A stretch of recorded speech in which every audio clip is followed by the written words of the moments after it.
पांडवों के जन्म की कथा। पांचों पांडवों का जन्म भी बिना पिता के वीर्य के हुआ था।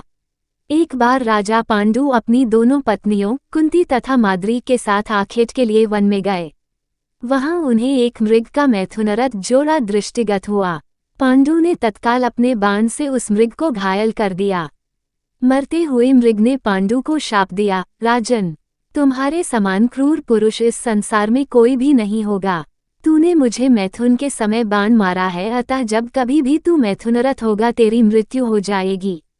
इस शाप से पांडु अत्यंत दुखी हुए और अपनी रानियों से बोले, हे देवियों, अब मैं अपनी समस्त वासनाओं का त्याग करके इस वन में ही रहूंगा, तुम लोग हस्तिनापुर लौट जाओ। उनके वचनों को सुनकर दोनों रानियों ने दुखी होकर कहा, नाथ, हम आपके बिना एक क्षण भी जीवित नहीं रह सकती, आप हमें भी वन में अपने साथ रखने की कृपा कीजिए।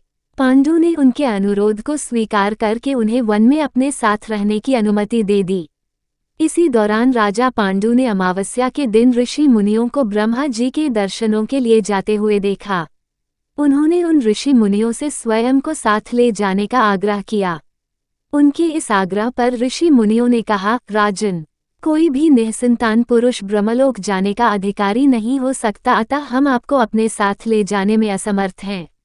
ऋषि मुनियों की बात सुनकर पांडु अपनी पत्नी से बोले, हे कुंती, मेरा जन्म लेना ही वृथा हो रहा है, क्योंकि संतानहीन व्यक्ति पितृ ऋण, ऋषि ऋण, देव ऋण तथा मनुष्य ऋण से मुक्ति नहीं पा सकता। क्या तुम पुत्र प्राप्ति के लिए मेरी सहायता कर सकती हो?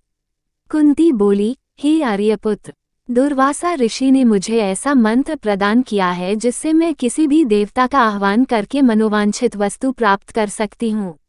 आप आज्ञा करें, मैं किस देवता को बुलाऊं? इस पर पांडु ने धर्म को आमंत्रित करने का आदेश दिया। धर्म ने कुंती को पुत्र प्रदान किया जिसका नाम युधिष्ठिर रखा गया। कालांतर में पांडु ने कुंती को पुनः 2 बार वायुदेव तथा इंद्रदेव को आमंत्रित करने की आज्ञा दी। वायुदेव से भीम तथा इंद्र से अर्जुन की उत्पत्ति हुई। तत्पश्चात पांडु की आज्ञा से कुंती ने माद्री को उस मंत्र की दीक्षा दी। माद्री ने अश्वनी कुमारों को आमंत्रित किया और नकुल तथा सहदेव का जन्म हुआ। एक दिन राजा पांडु माद्री के साथ वन में सरिता के तट पर भ्रमण कर रहे थे। वातावरण अत्यंत रमणीक था और शीतल मंद सुगंधित वायु चल रही थी। सहसा वायु के झोंके से माद्री का वस्त्र उड़ गया। इससे पांडु का मन चंचल हो उठा और वे मैथुन में प्रवृत्त हुए ही थे कि शापवश उनकी मृत्यु हो गई।